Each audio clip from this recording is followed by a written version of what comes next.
अस्सलाम वालेकुम जनाब, मैं हूं तहमीना शेख। आज की ताजा तरीन अहम खबर के साथ आपके सामने जनाब हाजिर है हिना, जिसके घर बेटा पैदा हुआ उस्मान का। अच्छा जी, इनकी तरफ से बड़ी दीदा दिलेरी, बड़े पॉजिटिव रिस्पांस के साथ ये कहा गया था नुमान की जानिब से कि आए बच्चा आप लेके जाना चाहते हैं तो ले जाएं, ये आपका खून है, आप इसको अपने पास रख सकते हैं, आप इसके वारिस हैं। ये सब मैंने आपको अपने पास्ट व्लॉग्स में सुनाया और बताया। अब दूसरी पार्टी की जानिब से ये कहा गया था कि हम अगर बच्चा लेते हैं तो हम कानूनी कार्रवाई के साथ बच्चा लेंगे, हम इस तरह नहीं है कि आपने बुलाया, हम आए, बच्चा लिया और अपने घर चले गए। मुल्जिम उस्मान की फैमिली की जानिब से एक इकरारनामा जो है वो भिजवाया गया है कि हम बच्चा लेंगे तो कानूनी कार्रवाई के जरिए से लेंगे, कानूनी तरीके से लेंगे। अब इस इकरारनामे की जो तहरीर लिखी गई है मैं वो आप सब लोगों को सुनाऊंगी ताकि आप लोगों को पता हो कि ये इकरारनामा क्या है और इसके अंदर क्या लिखा गया है। लिखा गया जनाब, इकरार करती हूं कि फरीके दोयम के बेटे मोहम्मद उस्मान से मोरखा 23/12/2022 को निकाह हुआ और रुखसती जुलाई 2023 में हुई।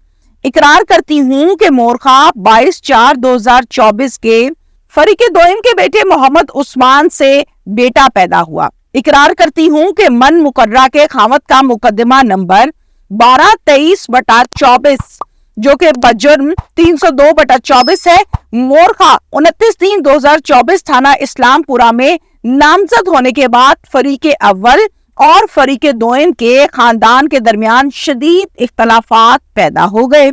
इकरार करती हूं कि दोनों खानदान के दरमियान इख्तलाफात की वजह से फरीके अव्वल और मन मुकर्रा फरीके दोयम के बेटे के दरमियान अज़वाजी सफर को खत्म करने का फैसला भी किया गया। इकरार करती हूं कि मन मुकर्रा अपने हकीकी भाई नौमान जुल्फिकार और ज़ीशान जुल्फिकार की मौजूदगी में अपनी मर्जी से अपने नौमौलूद बेटे को फरीके दोयम नाबालिग बच्चे का हकीकी दादा के हवाले करती हूं। आज के बाद वो अपनी मर्जी से बच्चे का नाम तजवीज कर सकते हैं, जन्म पर्ची बनवाएं और नादरामी अंदराज करवाएं या किसी को बच्चे का गार्डियन मुकर्रर करवाएं। इसके बाद इसमें लिखा गया जनाब, मन मुकर्ररा कोई मुदाखलत ना करेगी, ना कोई एतराज होगा और ना ही आज के बाद बच्चे को वापस हासिल करने के लिए अदालती कानूनी चारा जोई करेगी। इस जुमले के हवाले से मैं बाद में आपको ब्रीफ करती हूँ कि कानूनी इस हवाले से क्या कहता है। अच्छा जी, इकरार करती हूँ कि आज के बाद फरीके दोयम अपने पोते को जहां चाहे, जिसके पास चाहे, जैसे चाहे इस नाबालिग बच्चे की परवरिश करवाएं।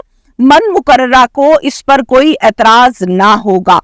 इकरार करती हूं कि फरीके दोयम की तरफ से बच्चे की परवरिश का जिम्मा लेने वाला अगर मुनासिब समझे तो वक्त की मुनासबत से मन मुकर्ररा के बच्चे से मुलाकात भी करवाएगा। अच्छा, अब इकरारनामा जो है इसके अंदर जाहिर है गवाह भी होते हैं, तो गवाहों की जब हम बात करते हैं तो नौमान जो है हिना का भाई, इधर से उसको गवाह रखा गया है। और जब बात करते हैं मुल्जिम उस्मान की फैमिली की तो उस तरफ से जो गवाह रखा गया है वो रखा गया जनाब मोहम्मद वकार वल्द मोहम्मद आरिफ।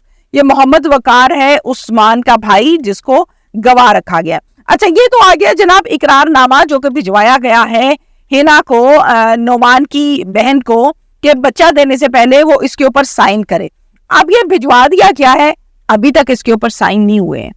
साइन होते हैं, ये इकरारनामा वापस जाता है, बच्चा साथ जाता है। वो व्लॉग नेक्स्ट आप लोगों के लिए आएगा जब ये जाएगा। लेकिन इस हवाले से कानून क्या कहता है मैं जरा वो भी आप लोगों को साथ साथ बता दूं। कानून ये कहता है कि दुनिया की कोई भी ताकत बच्चे को माँ से नहीं ले सकती। माँ अगर चाहे तो बच्चा दे सकती है, माँ अगर चाहे कि बच्चा नहीं देना तो कोई अदालत, कोई कानून बच्चे को माँ से जुदा नहीं कर सकता। अब इस तहरीर के मुताबिक बच्चे को दिया जा रहा है, यानी माँ इस पर साइन करती है, अलाउ करती है कि मेरे बच्चे को आप ले जाएं तो बच्चा लेकर जा सकते हैं। इन केस 2 माह, 4 माह, 6 माह के बाद माँ ये कहती है कि मैं अपने बच्चे के बगैर नहीं रह सकती, मुझे बच्चा वापस चाहिए, तो फिर माँ दोबारा से केस कर सकती है और बच्चे को कानूनी तौर पर वापस ले सकती है। कानून इस चीज की इजाजत देता है। अब ये जो कानून कहता है ना, ये मैं नहीं कह रही हूं, मैंने लीगल एडवाइजर से राब्ता किया, ये इकरारनामा उनके सामने रखा, उनसे पूछा कि कानून क्या कहता है इस हवाले से, तो उन्होंने ये गाइड किया کہ بالکل بچہ جو ہے وہ واپس لیا جا سکتا ہے اگر ماں چاہے گی۔ اب اس اقرار نامے کی وجہ سے ہینا ہو جائے یا نعمان ہو جائے، یہ کل کو کوئی بات نہیں کر سکتے ہیں کہ بچہ ہم سے لے لیا، اغوا کر لیا، چھین لیا۔ یہ تو فائدہ ہو گیا ملزم عثمان کی فیملی کو کہ بچے کے حوالے سے وہ کوئی کیس یا کوئی ایسی بات نہیں کر سکتے، لیکن ہرگز یہ مت سوچیں کہ کل کو اگر بچہ ماں لینا چاہے تو وہ قانون کے مطابق بچے کو لے سکتی ہے، وہ اس چیز کا حق رکھتی ہے۔ جہیز پر آ جاتے ہیں کہ جہیز کے سامان کی جب ہم بات کرتے ہیں تو آپ کو پتہ ہے کہ جہیز کے حوالے سے جو ملزم عثمان کی فیملی ہے ان سے کہا گیا تھا کہ بھئی جہیز جو ہے اب ظاہرہ ہم نے بچی نہیں بھیجنی، ہمارا جھگڑا ہو گیا، آپس میں جو ہے معاملات بہت زیادہ خراب ہو گئے، قتل تک باتیں آ گئی ہیں، فیار ہو گئی، کیسز چل پڑے۔ تو جہیز کے حوالے سے انہوں نے کہا تھا، جو اوپنلی میسج دیا گیا تھا، میں نے آپ کو اپنے ولاگ میں بتایا بھی تھا، جس میں یہ کہا گیا تھا کہ بھئی جہیز لینا ہے تو جا کر کسی لیگل ایڈوائزر سے یا کسی تھانے کچہری سے رابطہ کریں کہ جہیز کس طرح واپس لیا جاتا ہے۔ یہ اوپنلی اورل میسج بھجوایا گیا تھا۔ اب ایک اقرار نامہ بابت وصولی سامان جہیز بھی ہے، میں وہ بھی آپ لوگوں کو ذرا پڑھ کے سنا دیتی ہوں تاکہ آپ لوگوں کو اس بات کی بھی سمجھ آ سکے کہ اس میں کیا درج ہے۔ درج ہے جناب، اقرار کرتی ہوں کہ من مقررہ فریق اول کی شادی فریق دوئم کے بیٹے محمد عثمان سے 1 سال قبل ہوئی۔ اقرار کرتی ہوں کہ من مقررہ کے خامد کا مقدمہ نمبر 1223/24 بجرم 302/34 مورخہ 29/3/2024 سانہ اسلام پورہ میں نامزد ہونے کے بعد فریق اول اور فریق دوئم کے خامد کے درمیان شدید اختلافات پیدا ہو گئے۔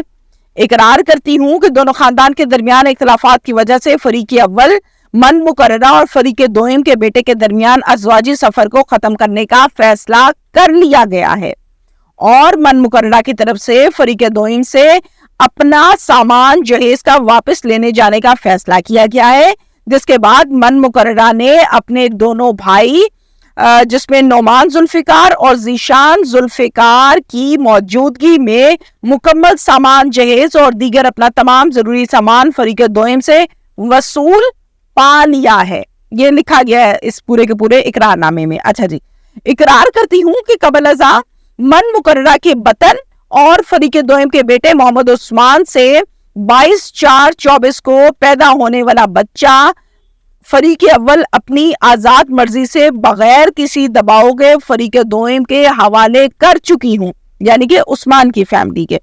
اقرار کرتی ہوں کہ آج کے بعد سے من مقررہ فریق اول کا فریق دوئم اور فریق دوئم کے بیٹے محمد عثمان سے کسی بھی قسم کا کوئی لین دین نہ ہے، اور نہ ہی آج کے بعد من مقررہ فریق اول اپنے سامان جہیز کی بابت اپنے سسرال یعنی فریق دوئم سے کسی بھی قسم کے لین دین کی بابت کا کوئی مطالبہ کروں گی۔ اچھا جی، اب اس میں گواہ کس کو بنایا گیا ہے؟ اس میں گواہ بنایا گیا ہے ذیشان ذوالفقار ولد ذوالفقار احمد۔ آخر میں جو اہم ترین خبر ہے وہ آپ لوگوں کو میں بتا دوں کہ انیلا کی ضمانت ایک مرتبہ پھر سے منظور ہو گئی ہے۔ 15 تاریخ تک انیلا کو ضمانت مل گئی ہے، یعنی بیل مل گئی ہے۔ اب قانون کے مطابق اگر ہم دیکھیں تو انیلا دوبارہ سے ایک مرتبہ پھر 15 تاریخ کے بعد اگر ضمانت جو ہے وہ رکھنا چاہے کہ مجھے مزید ضمانت دی جائے تو اس کو مل سکتی ہے، لیکن موجودہ سچویشن کو سامنے رکھتے ہوئے مجھے نہیں لگتا کہ بار بار یہ ضمانت ملے گی۔ کیا سچویشن بنتی ہے آپ کو ساتھ ساتھ بتائیں گے۔ Thank you very much.